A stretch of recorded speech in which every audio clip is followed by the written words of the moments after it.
Voici les règles du football que même certains entraîneurs et même les professionnels ne connaissent pas. La première. Beaucoup l'ignorent, mais un entraîneur fait partie de l'équipe et peut remplacer un joueur pour entrer sur le terrain. Un exemple typique est Gianluca Vialli, qui jouait pour la Juventus et a ensuite entraîné Chelsea. Il était encore capable de jouer et se remplaçait souvent lorsqu'il estimait devoir intervenir.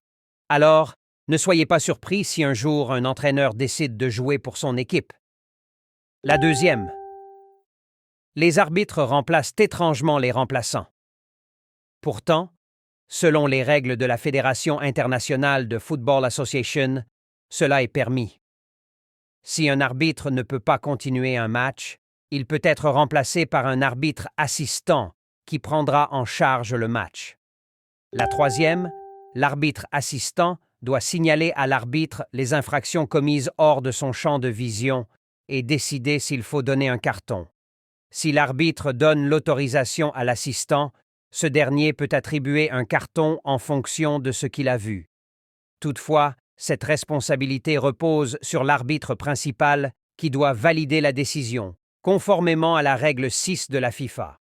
Lors d'un coup de pied de but, d'un corner ou d'une touche, même si un joueur est en position de hors-jeu, cela n'est pas pris en compte.